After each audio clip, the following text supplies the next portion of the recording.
was very young. Every aspect of it. The workouts, the long practices, the games. Those fields gave me a home, my cleats gave me direction, and the name printed on the front of my jersey gave me a family of girls I wouldn't have known otherwise. If given the choice, there is nowhere I would rather be than a softball field. Then, one summer night, just after my 15th birthday, I sat on the edge of my bed, drafting, writing, editing, and rewriting a letter to my head coach at the time, stating all the reasons why I had to quit. Now, don't misunderstand me, there is not a reality in which I would have ever chosen to quit the sport that I had built my entire life around. However, for my health and well-being, I felt as though I had no other option. I wanted to be the best, I wanted to have it all, yet I felt I wasn't progressing at the rate at which I desired. Nor did I feel that same spark when I stepped down that field. The vibrance, the fight had been like it was sucked out of me.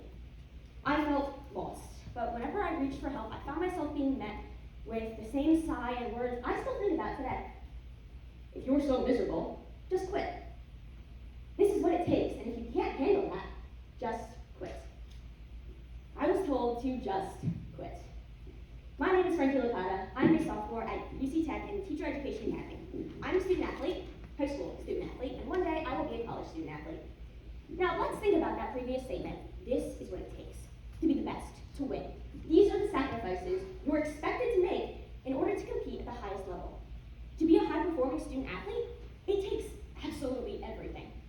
Things such as abnormal sleep schedules, falling behind on schoolwork, extreme diets, and poorly maintained relationships have become common for student athletes. No, not common, expected. If it takes everything I have to reach the level at which I desire, what will I be left with when I get there? I introduce to you my good friend and worst enemy, something I have gotten to know well: burnout. Burnout is defined as a physical or mental collapse caused by overwork and stress, the extreme side of the spectrum bordering on obsessive, unhealthy behaviors in the name of hard work. Some people confuse burnout with having a strong work ethic. Let me give you an example. An athlete with a strong work ethic practices a skill until they master it. An athlete suffering from burnout practices the same skill twice as hard, receives half the results, and finds themselves unable to go to practice due to this extreme stress, causing a complete breakdown. Burnout comes after, when the work ethic devolves into destructive behaviors that prevent you from performing at your best. This is demonstrated by the Yerkes-Dodson law of performance. Both sides of this diagram result in a low performance rate. On one side, we have boredom or apathy, low performance. On the other side, we have extreme anxiety and stress, also leading to a low performance. This curve shows the importance of balance. So, around this time last year, I felt myself approaching that point of burnout. It was like driving towards a cliff, and you could see it the entire time, but you wouldn't know the depth of it until you got there, until it was too late. I was exhausted, but the words still lingered in my mind. I can't be tired because this is what it takes. I can't be miserable. I love my sport. Why would I need a break? I don't want to just quit. So I took the only other option, pushing on and neglecting the things I thought to be luxuries. I felt guilty for having fun when I could have been doing work. I was straining my relationships and letting my grades slip, all while silently struggling to keep up that finely image of perfection that I had worked so hard to craft. The loud one, the positive one, the one with spirit to spare and an unmatched attitude. Things like that can only be faked for so long. So I knew what I had to do. There I was, barely 15, and having to decide between the things that I loved the most and my health. I had to just quit. My experience is not an isolated one. This disregard for the mental health of student athletes and suicide rates we have seen in 2022 alone affects all of us here tonight.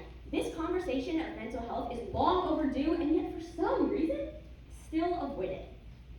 In the early months of 2022, 5 Division I athletes made the decision to take their own lives. 5 families, 5 teams mourning the loss of these 5 student athletes. 5 people, barely adults, deciding that it was not worth it anymore. We cannot be okay with this. Mental health is still a stigmatized and taboo topic, leading people to shy away from the uncomfortable conversations. It really is appalling, the amount of people content with doing absolutely nothing. The old school mindset that mental health is an excuse for the weak does not work now, just as it never worked before. We are in no way less because we have the strength to know that we deserve better. This pressure to keep our feelings silent may very well play a part in the fact that 70% of kids quit organized sports before they turn 13. Now, we are seeing a spike in those deciding that quitting just isn't enough. Okay. The first step in solving a problem is admitting that we have a problem in the first place. The second is figuring out where the issue comes from, the origin. Kids may quit for a number of reasons, spanning from plain disinterest to an inability to cope with the anxieties that sports bring. However, in my experience, the most common reason that young adolescents quit their sports is these forced expectations. No, I am not talking about a coach expecting their athlete to show up ready and prepared every day for practice. Nor am I talking about a parent expecting that their student keeps up with their schoolwork and maintains good grades. I am talking about the overwhelming schedules, the comparisons, the fact that adults sometimes forget that we are high school kids. Being compared to another student or athlete is not the teaching moment they may think it is. It's not motivating, instead very often becoming the opposite. This same applies for overbooked schedules. It gets so draining after a while, as we saw on the Yerkes-Dodson curve, the importance of balance that student athletes all too often forget. Nothing is worth destroying our own mental well-being for. More often than not, the ones creating these irrational expectations and excessive pressure are the parents. I happen to have an amazing support system, but I know that this is not the case for most student athletes. I watch my teammates' parents throw fits over the smallest of errors, screaming at their child or a coach from across the field. It really does border on insanity the way that parents think it is okay to act at high school sporting events. We, still children, are expected to balance an overwhelming sports schedule, school, a job, and build meaningful relationships, all with the pressures of our future looming over us. All this, and the adults who are supposed to be our role models are whining like toddlers when they do not get their way. Parents have one of the strongest influences on their children, whether that be positive or negative. If you are a parent of a student athlete in the audience here tonight, I would like to take a moment to remind you that all we want is for you to be proud of us. Still, it is important for you to know that this is not about you. Please, allow us to enjoy doing what we love without your unnecessary expectations and stress. Well, if this is the case, why do parents sign their young children up for sports anyway? Most likely it is to find engaging and a positive activity to not only promote physical healthiness, but also this idea that sports teach important life skills. Sports are supposed to teach us responsibility, teamwork, commitment, accountability, and all of these great things. Instead, as we age, sports are promoting unhealthy habits. This is especially prevalent in the new age of media, and its effect on the student-athlete self-esteem, focus, and of course, the college recruiting process. Everybody's posting everything in the never-ending quest for likes, comments, and shares. The social media was supposed to allow us to connect on levels we never knew possible, and this should be a positive thing. However, we are turning it, this incredible resource, into nothing. We're wasting it, instead creating toxicity out of the space that was supposed to bring us together. It has made it easier than ever to compare ourselves to photos and videos and people we know nothing about. This brings us back to the unrealistic expectations, the ones that make student athletes just quit. For the duration of this speech, we have focused primarily on the athlete side of being a student athlete. It is easy to forget that we cannot be student athletes without the student portion. We are people outside of our sports. Colleges search for well-rounded individuals. The stakes are high. We are more than this. We are students, friends, children, and an infinite number of other things. There was a point where I never left my house for any reason besides softball, becoming so wrapped up in the thought of who I could be one day that I forgot that I'm supposed to love the person that I still am. This lost feeling can be hard to explain, especially when it feels as though nobody is listening, because we are supposed to be able to handle it all without breaking a sweat, though most of us are younger than 17. And hey, if you can't, you could always just quit. Yup. It's become the norm for student athletes to be so stressed and overwhelmed that they are desperate for an answer of any kind. Any kind. And there's our problem. However, it is a problem we have the tools to solve. That is the most frustrating part about all of this, is that these deaths are preventable. We can make a difference. There are countless things we can do to support our student athletes. As a parent, you can be ready and willing to listen. Acknowledge early warning signs, as well as stay calm and honest. There are ways to keep an open and accepting atmosphere to foster good conversation, the hard conversations we cannot shy away from. Be there for your student athlete. Just as important as parents, coaches play a huge role in supporting their student athlete. A good or bad coach can make or break your relationship with your sport.